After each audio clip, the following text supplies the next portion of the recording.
Super. Bonjour, merci beaucoup. Bonjour tout le monde, je m'appelle Coraline, je travaille chez Ubisoft, mais c'est pas moi qui vais vous raconter mon parcours aujourd'hui, c'est Marie et Anne que vous pouvez voir en visio, qui vont vous raconter un petit peu comment est-ce qu'elles sont arrivées chez Ubisoft, leur parcours, mais aussi le métier qu'elles y exercent aujourd'hui. Et l'intérêt d'avoir ces deux intervenantes, c'est que vous allez voir, il n'y a pas un parcours typique pour travailler chez Ubisoft, mais une multitude de parcours différents. Donc on trouvait ça intéressant de vous le partager. Surtout, n'hésitez pas à poser des questions dans le chat, on y répondra à la fin. Et cette intervention sera également disponible en replay. Merci beaucoup. Je donne la parole à Marie. Bonjour. Alors du coup, je me présente, je suis Marie Archer, je suis actuellement associate lead game designer à Ubisoft. Alors pour en arriver à là, je suis passée par pas mal d'étapes. Déjà, d'un point de vue études, j'ai fait un bac S. Alors je sais que c'est plus tout à fait ces bacs-là, mais c'était un peu la voie classique à l'époque. En gros, j'avais le choix entre faire une prépa maths sup maths spé, vraiment le parcours ingénieur classique de tout bon étudiant qui sort de ce type de bac. Et en fait, j'ai décidé de faire complètement autre chose. J'ai eu la chance de pouvoir partir étudier au Québec, à l'Université du Québec à Montréal. Au début, j'ai fait une année en mathématiques qui était super intéressante, mais pas, je me suis un peu plantée. Et ensuite, j'ai passé un certificat en langue et culture d'Asie. Ça, je me suis laissé un peu un an le temps de me dire qu'est-ce que je vais pouvoir faire de ma vie. Et en attendant, je vais passer un diplôme dans un domaine qui me plaît. Et en fait, à Montréal, il y avait déjà à l'époque une scène jeux vidéo très, très, très active. Il y avait déjà Ubisoft qui était très présent. Et c'est là que j'ai découvert en fait qu'à faire du jeu vidéo, ça pouvait être un vrai métier. Je me suis dit, c'est ça que je veux faire. Et du coup, là, j'ai pris la décision de rentrer en France. J'ai postulé dans une école qui s'appelle Subinfo Game, dans laquelle j'ai pu rentrer en bac plus 2. Alors, j'avais pas vraiment un bac plus 2, mais c'est passé. Du coup, là, j'ai fait 2 ans de diplôme spécialisé en game design et art de jeux vidéo. À la suite de quoi, j'ai été embauchée dans une boîte en tant que game designer qui s'appelait Wizardbox à l'époque, qui malheureusement n'existe plus. Dans laquelle j'ai pu faire mes premiers pas, notamment sur des jeux. Alors, c'était un jeu qui s'appelait Raw, un hack and slash sur console, sur Xbox et PS3 à l'époque. Ça, pareil, ça a un peu changé. Le problème, c'est que ce jeu-là, il a eu la mauvaise idée de sortir 2 semaines après Diablo 3, donc on s'est retrouvé face à une concurrence un peu difficile. La boîte a fini par fermer. J'ai été ensuite une partie de l'activité s'est fait racheter, donc j'ai fait partie un peu du package par une autre entreprise qui cette fois s'appelle Interaction Games. Où là, cette fois, on a fait du serious game. Alors, c'est encore un autre genre de jeu vidéo. J'étais toujours game designer, mais cette fois, on faisait des jeux vidéo à but pédagogique. En fait, vous avez toujours l'objectif de faire apprendre des choses à un apprenant en lui proposant des mécaniques un peu ludiques. Et du coup, l'idée, c'est que bah, derrière, s'il s'amuse, c'est plus facile d'apprendre. Et ensuite, bah, je ne suis pas restée très longtemps. J'ai eu la chance de rentrer assez vite chez Ubisoft à la suite de ça. Donc ça, c'était il y a 7 ans maintenant. Toujours game designer. Là, j'ai rejoint une équipe de R&D orientée même B2B, donc plutôt à destination des entreprises où en fait on a été mandaté pour faire des jeux qui sont directement embarqués dans les PC. Vous savez, quand vous allez dans Windows, vous cherchez, vous avez toujours un ou deux jeux qui sont déjà préinstallés. Donc là, on a fait un premier jeu qui s'appelait Chubby Kings Penguins, qui était un party game. On pouvait jouer à plusieurs sur un écran tactile et se lancer des pingouins. C'était assez fun. Ensuite, j'ai travaillé sur un autre projet qui s'appelle les Smurfs Epic Run. Donc, c'est un runner avec la licence des Schtroumpfs. Alors, vous le trouverez plus sur le store, malheureusement. Il y a eu des divergences qu'on fait qu'on a dû le retirer, mais le jeu était hyper passionnant et c'est aussi avec ce jeu-là que j'ai commencé à faire du game design spécifiquement pour les jeux mobiles. Du coup, ce qui m'amène aujourd'hui à mon dernier projet. Alors, c'est un projet qui est encore confidentiel, mais qui est très, très ambitieux, qui a eu la chance de faire grandir le projet et du coup, moi un peu avec. Je suis rentrée sur le projet, c'était juste game designer, et entre-temps, je suis devenue senior game designer. Et là, plus récemment, du coup, j'ai été promue associate lead game designer. Alors du coup, game designer, qu'est-ce que c'est comme métier? En gros, moi, mon travail, ça va être de transmettre un peu la vision créative d'un directeur créatif ou d'un client qui souhaite faire un jeu vidéo. Et puis de la structurer, d'en faire quelque chose d'exploitable, un peu de rédiger le cahier des charges du jeu vidéo. Et puis de transmettre ça à une équipe. Donc ça va être des artistes qui vont faire des choses très belles et à des programmeurs qui vont être capables de le rendre concret et de le faire fonctionner. Et puis je suis un peu juste le passeur comme ça. Je fais des documents, je fais des présentations j'essaye de faire en sorte que le jeu parvienne dans les mains du joueur de la manière possible et dans le meilleur état possible surtout. Donc, si le jeu n'est pas fun, c'est un peu de ma faute aussi. Quand si vous ne vous amusez pas avec le jeu, c'est notre faute. Et du coup, bah là, associate lead, forcément, on prend un lead game designer. En fait, c'est la personne un peu qui va coordonner tous les petits game designers qui participent à construire un peu ce cahier des charges et à s'assurer que le jeu soit bien fun pour les joueurs. Et du coup, ce lead-là, en fait, plus il va avoir de monde à manager, plus il va avoir de travail. Du coup, il a besoin d'associés qui vont l'aider dans cette tâche à coordonner tous les game designers pour toujours dans l'objectif d'amener le jeu vers une vision cohérente et intéressante. Voilà. Qu'est-ce que je peux dire de plus? Je pense qu'on a fait le tour. Je sais pas, Anne, si tu veux prendre la suite. Alors déjà, je vais me unmuter, c'est bien. Ben, merci Marie. Moi, je ne te connaissais pas, alors comme ça, j'en ai profité aussi. Donc moi, je m'appelle Anne Blondel-Join et je suis vice-présidente chez Ubisoft en charge d'une initiative qui a 3 ans désormais et qui a pour but de rapprocher Ubisoft de l'écosystème des développeurs indépendants. Mais je vous en dirai un petit peu plus tard dans la discussion. En fait, moi, comme Marie, je savais pas trop ce que je voulais faire et j'avais la chance en fait d'avoir la possibilité de faire. Alors moi, c'est il y a plus de 30 ans mon bac, donc c'était un bac C à l'époque. Donc j'ai choisi de faire ce bac alors que j'étais vraiment pas très très bonne en maths, mais comme je compensais pas mal sur d'autres matières qui tout additionné pouvait compenser une note pas terrible en mathématiques, ça s'est plutôt pas mal passé. Et puis ensuite, j'ai choisi de faire une prépa parce que pour moi, une prépa générale, ça me permettait en fait de continuer à aborder les matières que j'aimais le plus. Donc, que ce soit l'histoire géo, que ce soit le français, que ce soit la philo, entre autres, les langues étrangères. Alors, effectivement, il y avait beaucoup, beaucoup, beaucoup de maths et je pense que mon prof de maths se demandait à chaque colle ce que je faisais là. Mais bon, j'y suis allée, j'ai fait mes 2 ans de prépa. Et donc, je suis ensuite allée dans une école de commerce à Grenoble, où j'ai appris à skier. Ça, c'était plutôt très chouette. J'ai appris beaucoup d'autres choses aussi. J'ai aussi appris que j'étais encore très, très jeune pour savoir ce que je voulais faire. Et j'ai mis à profit, en fait, ce temps-là pour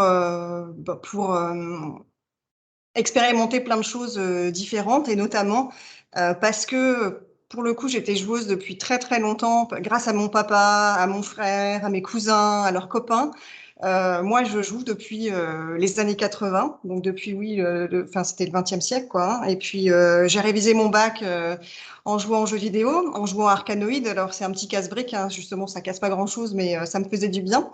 Et donc, en arrivant dans cette école de commerce, bah, je me suis rendu compte que bah, tous étudiants n'avaient pas beaucoup de sous, mais qu'on avait peut-être envie de jouer aux jeux vidéo. Et donc, j'ai créé avec des amis que je m'étais fait à Grenoble une association de jeux vidéo qu'on a appelée Games Bond. Alors, on était très contents de nous parce que forcément, le jeu de mots il fonctionnait hyper bien.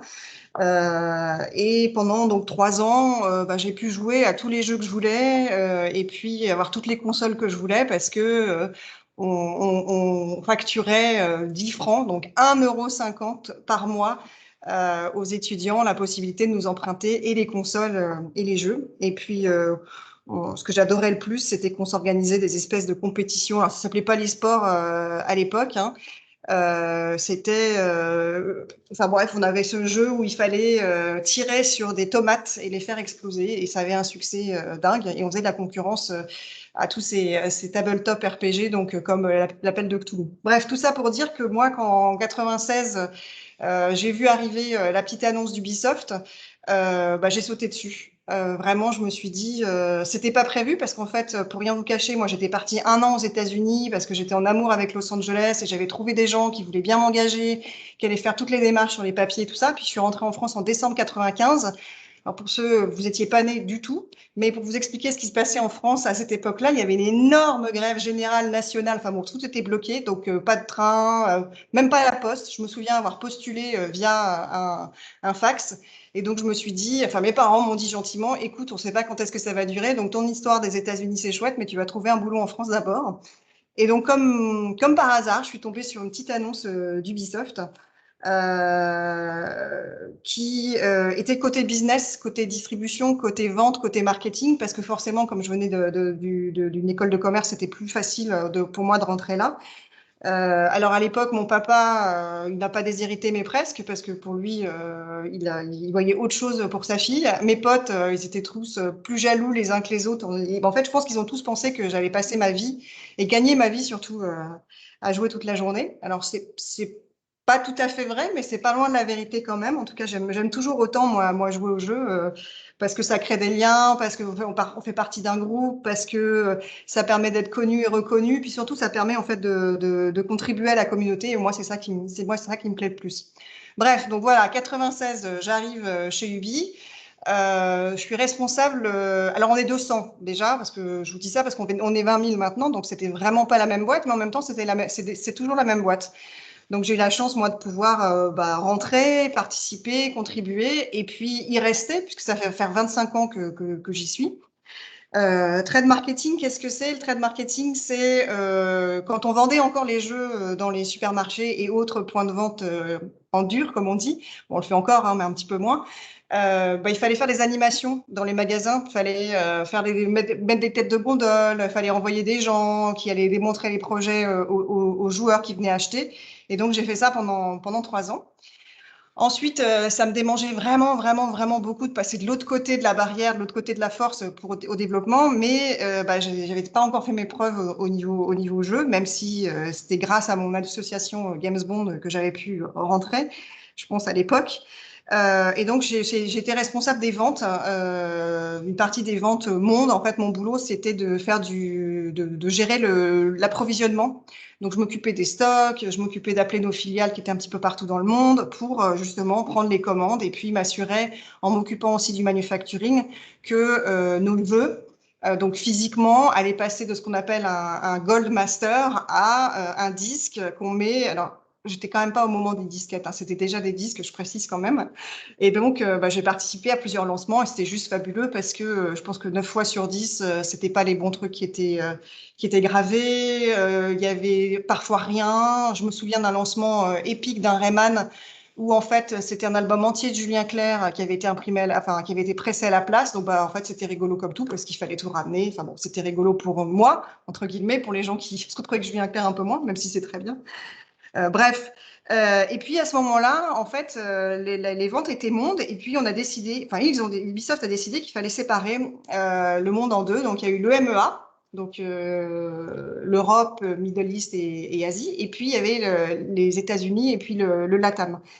Et donc, à ce moment-là, c'est là que je me suis dit, bon, allez, soit c'est la prod, soit je vais ailleurs. Et il se trouvait que il y avait un poste qui était en train de se créer, c'était de se dire comment est-ce qu'on va travailler avec des développeurs externes, parce que Ubisoft se lançait dans le développement de ses propres jeux, mais n'était pas encore au niveau de qualité auquel les directeurs éditoriaux voulaient qu'on soit. Et donc, on s'est dit, bah, on va aller voir aussi avec l'extérieur si ça peut pas nous aider à compléter notre catalogue et donner le temps qu'il faut à nos développeurs internes de faire des très bons jeux. Et donc, comme je venais du business et que pour tout le monde, c'était, bah, il faut négocier des contrats, bah, j'étais, entre guillemets, quelqu'un qui pouvait faire ce job-là. Donc, j'ai eu la chance d'y aller. Et donc, en fait, pendant quasiment 3 ans, j'ai accompagné des développeurs externes qui travaillaient à la fois dans ce qu'on appelle des work for hire, c'est-à-dire que Ubisoft avait des concepts où Ubisoft avait licencié des licences externes comme Blanche-Neige par exemple, et on allait trouver des développeurs indépendants externes qui, en partenariat avec nous, développaient ces projets pour nous. Et puis on a commencé, et c'est là que j'ai eu la chance moi de rencontrer Crytek et de faire un premier jeu qu'on appelle des jeux AAA. Et donc j'ai été directeur du développement sur Far Cry PC, donc on a créé une marque tous ensemble. Et puis, comme ça marchait plutôt bien, on a réessayé avec une autre société qui s'appelait Gearbox. Et là, on a créé une autre marque qui s'appelait Brother in Arms. Alors ça, c'est des marques prestigieuses, c'est super. On a fait plein de ventes, on a fait des super bonnes notes. Je dois dire que je pense que je suis à l'origine de la plus mauvaise note aussi chez Ubisoft, d'un jeu qui s'appelait Charlie's Angels sur PlayStation 2, je crois. Si je me souviens bien. Et en fait, bah, j'en suis hyper fière parce que on l'a fait en très très peu de temps. On l'a fait avec une super équipe. Et il s'est vendu comme des petits pains. Et comme c'était censé être un time new market, parce qu'à ce moment-là, il y avait Charlie's Angels, le premier film qui sortait, en fait, on a rempli l'objectif. Alors, c'est d'un point de vue game design, Marie, je pense que tu aurais beaucoup de choses à redire, à juste titre. Mais bon, au moins, on avait réussi à livrer. Bref, pour aller encore plus vite, comme ça se passait plutôt bien le suivi des jeux en externe, on m'a demandé en fait de contribuer à monter une équipe en interne pour suivre les studios internes. Et donc pendant 10 ans, j'ai monté une équipe qui est toujours d'actualité, mais qui est beaucoup plus grosse que l'équipe que j'avais montée à l'époque. En fait, notre rôle, c'était d'accompagner tous les développements internes, de nous assurer qu'en fait, ils avaient les bons moyens pour atteindre leurs objectifs en termes de qualité, de planning, de ressources, de budget. Et je travaillais donc main dans la main à la fois avec les producteurs, mais aussi avec les directeurs créatifs et les game directors pour nous assurer que ce qu'on mettait en place au niveau contrainte, entre guillemets, ne permettait en fait aux créateurs, aux créatifs, d'atteindre la meilleure qualité possible. Et souvent, ma plus grande fierté aussi avec cette équipe, c'était qu'on arrivait à faire en sorte que les gens qui voulaient créer quelque chose allaient encore plus loin et étaient encore plus contents de livrer ce genre d'expérience aux joueurs. Donc, comme je vous disais, j'ai fait ça pendant 10 ans. Et puis, bah, à nouveau, la démangeaison de la prod m'a prise. Et là, je suis allée sur ce qu'on appelle un plancher. J'ai rejoint Nadeo, un développeur externe qu'on venait d'acquérir. Et pourquoi j'y suis allée? Parce que pour moi, c'était des ovnis. Ils avaient des communautés. Ce qu'on avait, la façon la plus proche que j'avais été des communautés, c'est quand je m'occupais du trade marketing dans les magasins. Parce que c'était un jeu communautaire, parce que c'était un jeu e-sport, parce que c'était un jeu live, parce que c'était tout ce que je connaissais pas. Donc les 6 premiers mois, ça a été très dur parce que j'arrivais avec je sais plein de choses et vous allez voir, je vais vous aider à vous intégrer à Ubisoft. Et en fait, celle qui a été intégrée, c'est moi, dans l'autre sens, parce que j'ai appris tellement de choses sur effectivement l'e-sport, la communauté, comment on gère des jeux live d'un point de vue technique, pourquoi c'est une très très mauvaise idée, je ne le ferai plus jamais, je promets, de faire un décompte à minuit en ouvrant les serveurs pour tout le monde parce que 10 minutes après, bah, hop, terminé, on remballe parce qu'il n'y a plus personne qui peut jouer. Donc ça, j'ai appris. Je trouvais ça très malin parce que je le faisais, moi, à l'époque, dans les grands magasins. J'étais contente.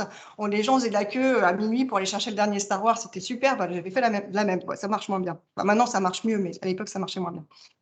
J'ai fait ça pendant 3 ans. J'ai appris beaucoup, beaucoup de choses sur le live. Et à cette époque-là, on travaillait avec un développeur externe qui depuis devient développeur interne, qui s'appelle Ivory Tower, qui avait un projet juste dingue, qui était un MMO RPG de voiture.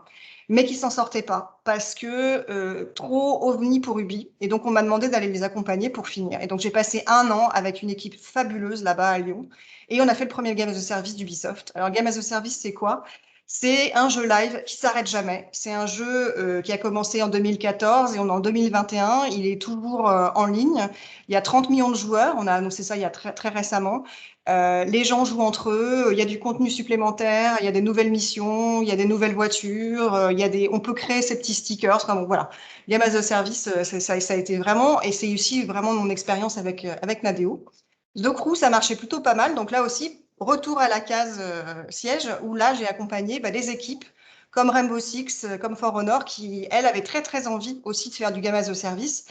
Et je les ai accompagnés pour faire bouger un peu les lignes en interne chez nous, parce qu'on ne produit pas, on ne développe pas, et surtout, on n'opère pas un jeu live, un jeu en ligne, comme on peut faire un jeu traditionnel qui est plus un produit frais, j'allais dire, qui rentre 6 mois dans les rayons et puis qui en plus après ressort.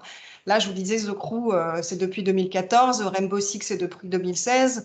Enfin, on a plein de ces projets-là durent encore et toujours. Et en fait, plus ils durent et plus il y a de joueurs qui ont envie de venir. Donc, c'est quelque chose de très, très gratifiant aussi. Et enfin, j'arrive à l'Open Innovation Accelerator.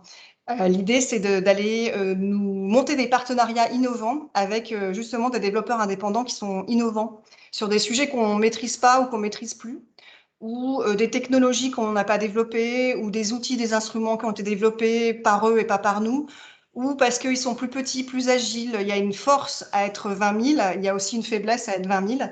Et donc, mon rôle avec une équipe super, c'est de scouter tout ce qui se fait sur le marché des indés, et puis d'aller les voir en leur disant qu'on adore ce qu'ils font. Alors, généralement, ils nous regardent genre, mais vous êtes 20 000, on est 3, comment vous pouvez aimer ce qu'on fait? Et là, on leur explique qu'en fait, ils savent des choses qu'on ne sait pas faire et on essaie de mettre ces ponts ensemble pour que ça marche. Voilà, c'est à peu près tout mon parcours. Euh, pour revenir sur la technologie un tout petit peu, moi, je ne suis pas de tech du tout, mais il se trouve que j'aime bien comprendre comment les choses sont faites. Alors, je démontais avec mon petit frère, hein, c'est lui qui le faisait, et comme ça, c'était lui qui se faisait gronder. On avait démonté la télé, par exemple. Alors, les gros cubes cathodiques, forcément, on ne sait pas les remonter après. Donc, on n'avait plus de télé privée. C'est pas très grave. On avait les jeux vidéo, donc finalement, c'était bien quand même. Et la technologie, pour moi, ça a toujours été un soutien génial, à la fois parce que ça a ouvert des opportunités, mais aussi parce que de temps en temps, ça mettait des contraintes. Il n'y a rien de mieux, en fait, que de se dire, ma vision créative, c'est ça, mais je ne peux pas le faire parce que je n'ai pas la solution technologique. Et ben, je vais être malin et je vais trouver des solutions de game design et de gameplay pour faire en sorte que je vais quand même donner la même expérience aux joueurs en me passant, entre guillemets, de la technologie. Donc, c'est ça que j'aime bien de la technologie, c'est que c'est super parce que ça nous donne plein, plein, plein d'idées et ça permet de réaliser des idées complètement folles. Et en même temps, de temps en temps, ça a des petites limites et on se titille un peu entre tech et créatif. Et je trouve que c'est toujours pour le mieux pour le joueur. Donc, voilà ce que je voulais rajouter, moi, sur la tech. Et puis, je pense que j'ai fini. Je ne vais pas continuer à vous raconter ma vie. 25 ans, c'est long. Mais par contre, je suis ravie d'être restée aussi longtemps. Et le message qu'on voulait vous passer avec Marie, c'est que, effectivement, on peut entrer chez Ubisoft et dans la tech et dans les jeux vidéo. On peut participer, on peut contribuer et on peut y rester aussi en tant que femme, parce que comme je vous le disais, moi, ça fait 25 ans que je suis là. Voilà. Merci beaucoup, Anne. Je m'entends en écho, désolée. Et merci beaucoup, Marie. On avait une petite question tout à l'heure par un Ubisoft. C'était pour toi, Marie. Est-ce que toi, tu as fait du dev ou dû faire du dev à tes débuts en tant que game designer? Alors, j'en ai fait dans ma première année de fac. En fait, je pense que c'est bien de s'intéresser à ça, c'est pas nécessaire. Ça dépend de ce que tu veux faire, en fait. Le problème d'un game designer, en fait, c'est que tout seul, s'il sait faire que du game design, il est un peu inutile parce qu'il a personne pour mettre en œuvre ses idées. Donc souvent, la plupart des game designers, ils font au moins un peu de développement, au moins un peu de dessin, mais c'est plus des compétences en fait complémentaires. Donc j'en ai fait un peu, surtout dans le cadre de ma formation, de mes premiers protos, mais pas dans le cadre professionnel. Non. J'ai toujours fait que du game design. Après, c'est bien d'être un peu technophile, d'aimer regarder un peu les moteurs, de savoir bidouiller des choses Tu vois, par exemple, moi, je travaille sur Unity, je vais aller fouiller dans le moteur. Je ne sais pas coder, mais je vais être capable d'aller un peu, par curiosité, aller chercher des petits paramètres, des choses, etc. Donc, il y en a qui sont très bons codeurs et qui font du game design. Il y en a non. Moi, je suis pas très bonne. En plus, je suis arrivée dans le game design plutôt par le côté artistique, donc, enfin, artistique dessin. Donc, il n'y a pas de règle. Mais oui, j'en ai fait un petit peu. Merci beaucoup. On n'a pas d'autres questions dans le chat. J'ai l'impression que avec deux parcours très différents, il y a quand même un gros point commun, c'est la curiosité. Effectivement, des parcours qui sont très différents pour arriver chez Ubisoft où c'était pas forcément prédestiné en fonction des études, mais effectivement cette curiosité pour la tech, pour la créativité, faut croire que c'est la recette pour bosser chez Ubisoft. Moi, j'avais une petite question quand même pour vous. Est-ce que vous avez des conseils à donner justement aux jeunes étudiantes ou étudiants qui voudraient travailler chez Ubisoft ou plus largement dans des industries de la tech? Je vais répondre, Marie, si ça t'ennuie pas. En premier, Vas-y. le conseil que je donnerais, c'est de se faire confiance et de faire confiance à ce qu'on ressent, en fait. C'est une industrie, en tout cas pour le jeu vidéo, où on veut donner du plaisir et on veut divertir les gens. Et donc, si on se divertit pas soi-même, si on n'a pas de plaisir, si on n'est pas heureux, bah, c'est compliqué après de se projeter et de se dire qu'on va réussir à donner ce plaisir aux gens. Donc, je dirais aussi de ne pas trop se poser de questions. Ce qui est génial, c'est que c'est une industrie qui est tellement jeune qu'en fait, on en parlait avec Marie avant que ça commence. Marie, elle a fait des études de game design. Moi, quand on a commencé, ça n'existait même pas. Il n'y avait pas d'école de jeux vidéo. Et donc, on a appris sur le tas. Et même les gens comme Marie qui sont passés, qui ont fait un peu ce cursus-là aussi, ils continuent à apprendre plein de choses parce qu'on invente au fur et à mesure. C'est-à-dire que l'avion, il a décollé. Et puis, bah, on continue à mettre des boulons. Et puis, des fois, des fois, on se plante. Et puis, des fois, on recommence. Et puis, ce que je dirais, ce qu'il y a le plus génial, c'est que c'est vraiment une aventure humaine qu'on vit tous ensemble. Et au début, on la vivait juste avec les gens du BI. Et puis maintenant, grâce bah, justement à la technologie, là pour le coup, le cloud gaming, le cloud computing, le streaming, le live, tout ça, bah, les joueurs, ils sont partie prenante. Et alors là, d'un seul coup, pouf, ça ouvre des horizons pas possibles. Donc, je dirais, pas se poser de questions, se faire confiance aussi aux gens qui vous choisissent. Parce que souvent, on doit se dire, mais attends, mais j'y connais rien. Moi, quand ils m'ont proposé d'aller faire du bizdev sur des jeux de sort partie, j'y connaissais rien du tout à la production et je me suis dit à un moment, bon, bah, s'ils me choisissent, hein, c'est quand même une activité dans laquelle on doit faire de l'argent et en plus, on est coté aux bourses. Donc, s'ils m'ont choisi, c'est qu'ils pensent que je peux y arriver. Il y a peut-être un truc que je connais pas, que j'ai pas vu chez moi, qui leur plaît, qui leur va. Donc, allons-y. Et je me suis lancée et je pense que c'est ça qu'il faut. Enfin, ce serait le conseil que je donnerais, en tout cas. Super, merci Euh, beaucoup. Marie, si tu as un autre Pardon. conseil. Non, non, c'est moi. Ouais, moi j'en ai deux. Déjà, faut pas se décourager surtout. En fait, le jeu vidéo, comme tu dis, Anne, en fait, il y a des métiers qui émergent. Même, tu vois, pourtant, j'ai pas commencé il y a si longtemps que ça. Et en fait, même UX designer, par exemple, ça n'existait pas du tout dans le jeu vidéo à l'époque. Et c'est des métiers qui existent et maintenant sans lesquels on serait plus capable de faire de jeux. Et du coup, c'est un milieu très, très dynamique. Il y a des projets tout le temps qui se lancent, qui s'écroulent et puis qui se relancent. Et en fait, par exemple, pour rentrer à Ubisoft, moi, j'ai postulé plein de fois avant. Je pense que c'est le cas de tous mes collègues. J'ai rêvé de faire un stage, j'avais pas été prise. Et en fait, un jour, il y a eu l'offre d'emploi qui correspondait à mon profil et c'était, je pense, la bonne porte d'entrée. Et du coup, voilà, faut pas se décourager, continuer, essayer, tester d'autres boîtes. Je pense que c'est important aussi. Si j'avais pas vécu mes entreprises précédentes, je serais pas arrivée ici avec l'expérience que j'ai. Et puis ouais, faut être, alors passionné, c'est peut-être un peu de pression, mais faut aimer ce qu'on fait et se laisser guider par ça, quoi. Surtout se faire confiance, comme tu disais. Anne, faut y aller et puis voilà. On a de nouvelles questions. On a une question d'harmonie pour toi, Marie. Comment est-ce que tu te vois évoluer? C'est quoi l'étape après Associate Lead Game Designer? Est-ce que le métier existe déjà? Alors, bah, il y a lead game designer aussi, ça c'est l'étape après.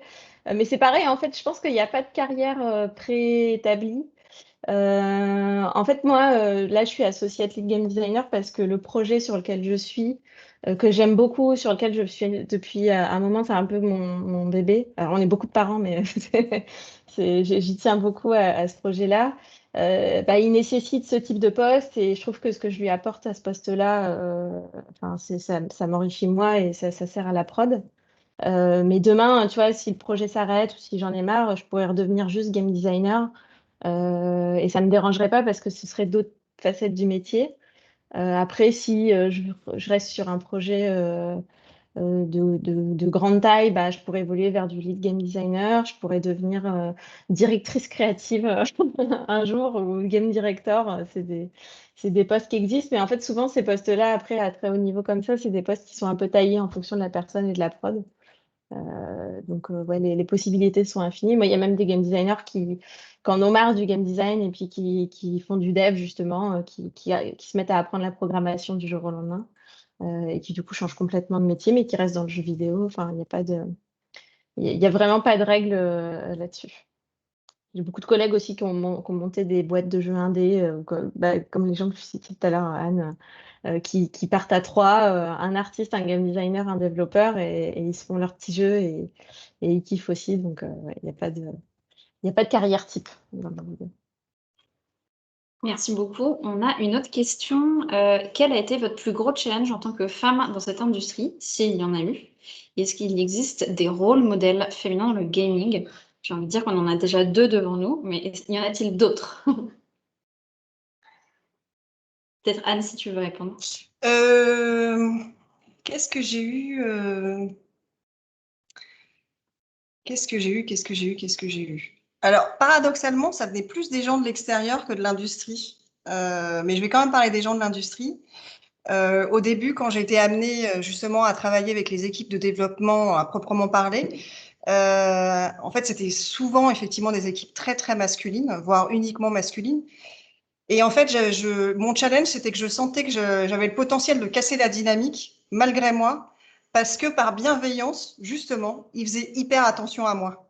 Ils étaient aux petits soins, et que je te porte ta valise, et que je te demande si t'as pas froid, et est-ce que t'es pas trop fatigué, et ça va le décaler. Vraiment super gentil, quoi, très accueillant. Et moi, ça me mettait mal à l'aise parce que je me disais, ils sont entre eux. Et moi, mon rôle, c'est de les pas les supporter, de les accompagner et de leur permettre d'être encore mieux.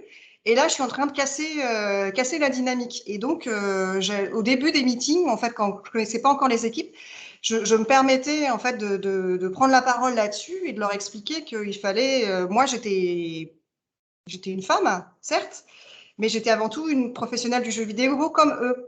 Et que donc, il fallait. Moi, j'appréciais beaucoup qu'ils soient très bienveillants et très gentils avec moi, mais que si c'était pour casser la dynamique entre eux, j'avais pas atteint mon objectif et donc, en fait, c'était contre-productif. Donc ça, c'est le premier challenge. Le deuxième, c'était assez drôle, et ben, c'est complètement fini maintenant parce que c'est complètement rentré dans les mœurs qu'on puisse non seulement travailler dans les jeux vidéo, mais en plus être une femme dans les jeux vidéo. J'avais le droit à ah là là, les jeux vidéo, ça pervertit la jeunesse, qu'est-ce que vous faites là-dedans enfin bon, bref. Et puis, au début, je me défendais, et puis après, je leur disais, mais vous n'avez pas de petits-enfants à quoi ils jouent, regardez. Puis en fait, à l'époque, moi j'avais de la chance, Ubi avait un super catalogue, il était toujours très très bien, mais on avait beaucoup de jeux éducatifs. On faisait ce qu'on appelait des edutainment. Donc moi j'ai surfé sur la vague Valdo, qui était un jeu qui parlait de l'époque des conquistadors. On a fait des jeux éducatifs avec Rayman pour apprendre à compter, pour apprendre à lire, etc. Donc en fait, petit à petit, c'était de l'éducation et de la pédagogie. Et Dieu merci, il n'y a plus besoin de faire cette pédagogie-là. Donc je dirais, autant c'était presque acceptable de la part d'un homme d'aller dans le jeu vidéo, mais alors d'une femme, c'était pas possible parce que c'était trop, je sais pas, c'est comme si j'avais commencé à jouer au foot, alors que c'est pareil, le foot, il y en a pour les filles, et il me semble que les filles, elles se débrouillent très, très, très, très bien au foot aussi. Voilà, c'était mes deux petits challenges. Marie? Pardon. J'allais te poser une question, comme effectivement ça fait un moment que tu es chez Ubisoft, j'imagine que tu as vu l'évolution aussi sur ce niveau-là où les métiers maintenant sont beaucoup plus ouverts et divers. Ah bah complètement. Ouais, bah d'abord, on a compris tous que plus on était divers, mieux c'était, parce qu'on a pour ambition de faire jouer la planète.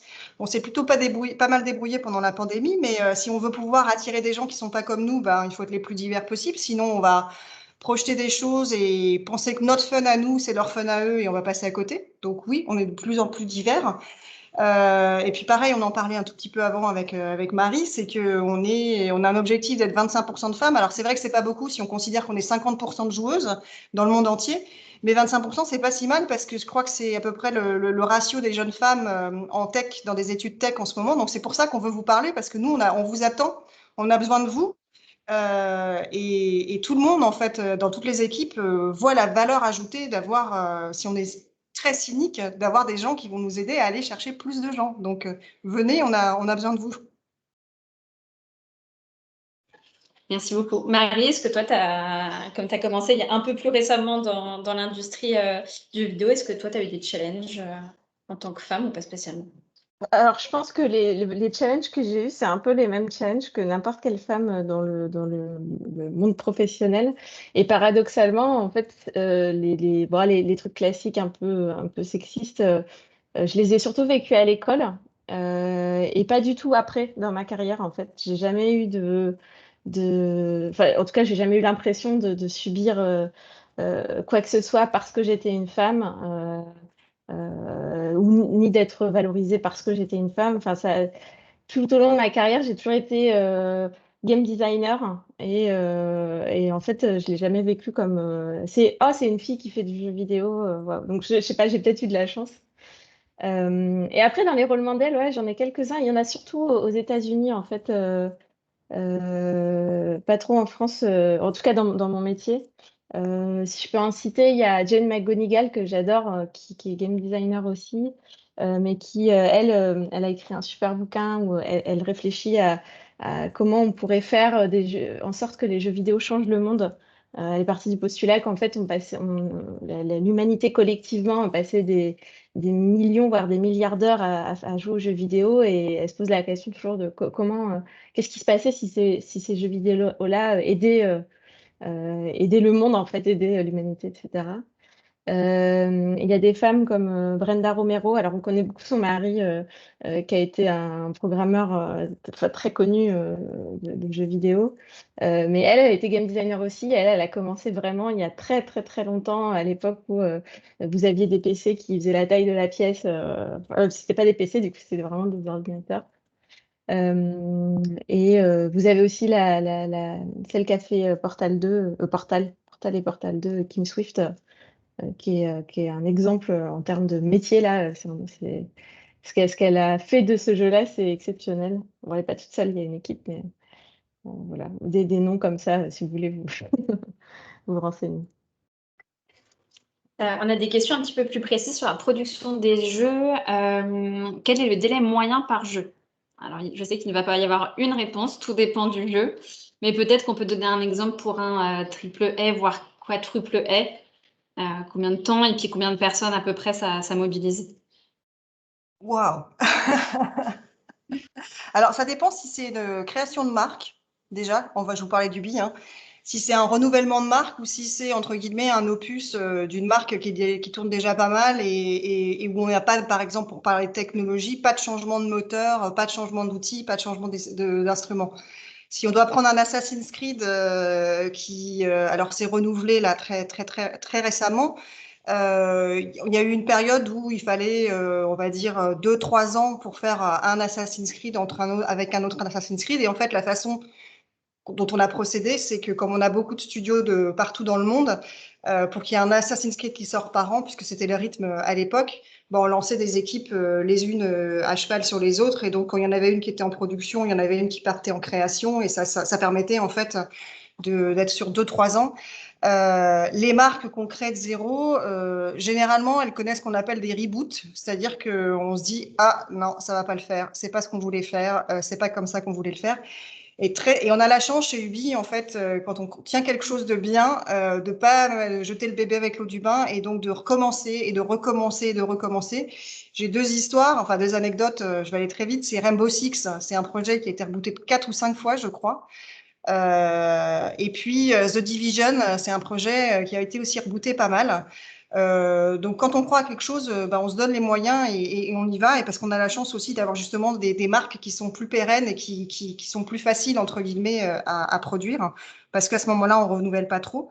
La taille des équipes, c'est. Alors, je te laisserai répondre sur le mobile, à Marie, parce que je pense que c'est vraiment complètement différent. Moi, là, je me pose vraiment sur les versions HD console et PC. On peut monter jusqu'à 1000, 1500 d'équipes, de taille d'équipe, parce qu'il y a beaucoup, beaucoup, beaucoup, beaucoup de choses à produire. On est dans la spécialité, c'est les open world, donc il faut beaucoup de contenu.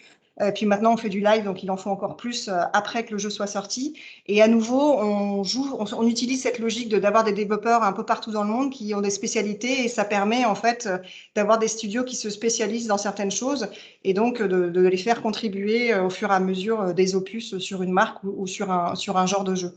Mais Marie, je pense que c'est des choses complètement différentes sur le mobile. Alors, déjà, on est beaucoup moins nombreux. Là, sur le projet où je suis, on considère ça comme du triple A mobile. On est 150 et c'est déjà beaucoup pour nous. Par exemple, les Schtroumpfs, juste avant, on était une trentaine. Et si je prends des jeux Ketchup, qui fait partie du BI aussi, c'est plus des équipes de 4-5 personnes grand maximum. Et pareil pour les cycles de production. Tu vois, là, mon projet, on y est depuis 2017, donc ça fait un peu plus de 4 ans et on n'est pas encore sorti. On n'est même pas encore annoncé. Alors que un jeu catch-up, si je prends vraiment les extrêmes à chaque fois, c'est 2 semaines un cycle de production. Donc, il n'y a vraiment pas de règle. Ça dépend de ce que vous voulez faire, comment vous voulez, à quoi vous voulez participer, en fait. Tout est différent et c'est pas du tout le même plaisir non plus, on comprend, dans la prod. Merci beaucoup. On a une question. Alors, j'imagine que là, on va pas parler de production à 1000 personnes. C'est plutôt pour des jeunes studios de jeux vidéo. Est-ce qu'il y a des événements, à votre connaissance, qui permettraient d'avoir plus de visibilité pour se lancer? Il y en a plein, plein, plein, plein. Et je dois dire que la pandémie, paradoxalement, ça a vachement aidé parce qu'en fait, les salons qui, au lieu d'être en présentiel et donc faisaient que les développeurs de jeux vidéo devaient partir un petit peu partout sur la planète pour montrer leurs projets, maintenant, ils peuvent le faire de chez eux, en distanciel, parce que tous les salons, en fait, ont pu s'adapter avec du meet to match en visioconférence.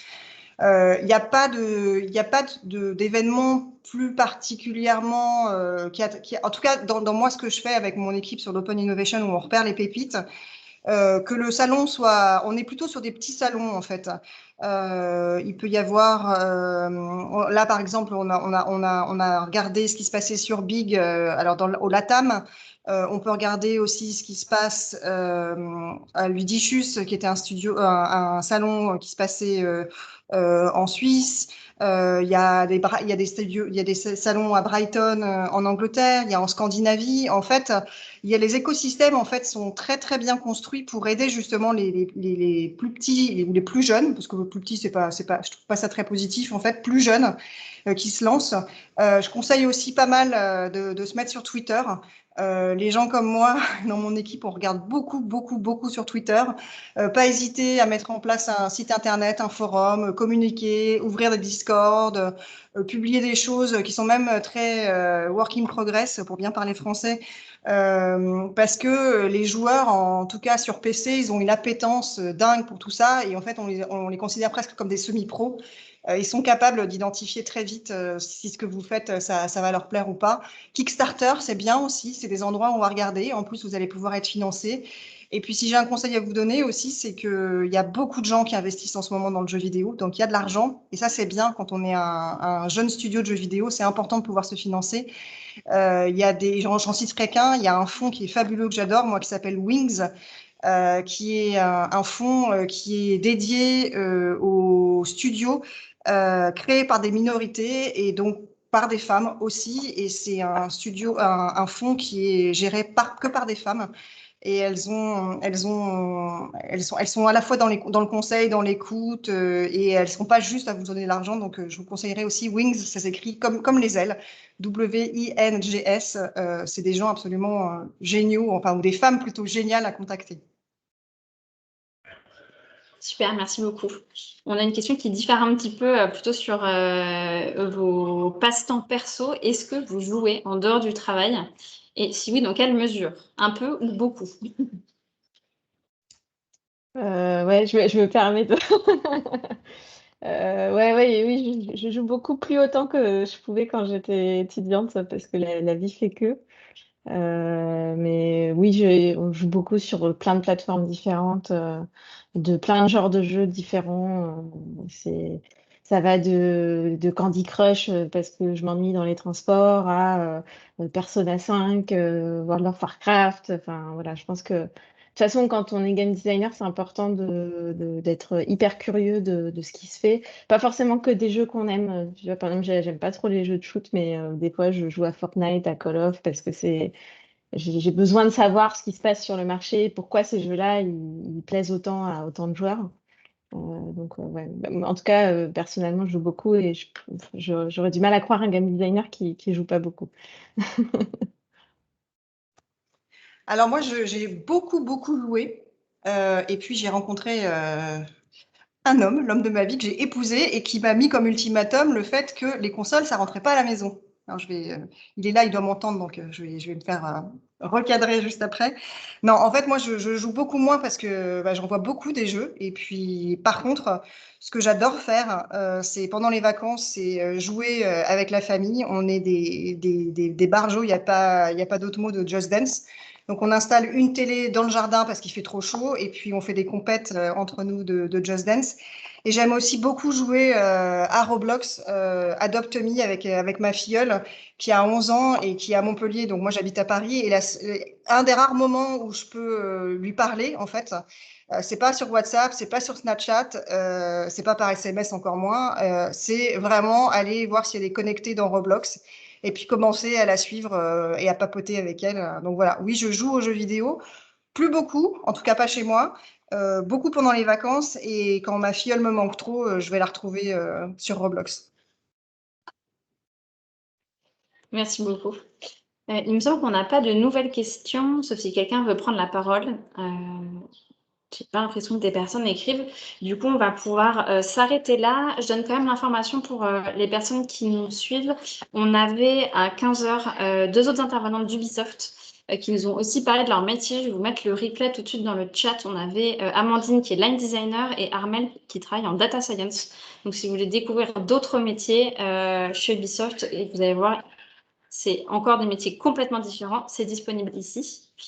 On a une dernière question et puis après on va pouvoir conclure. Alexandra qui nous demande comment s'est passée votre intégration les premiers jours.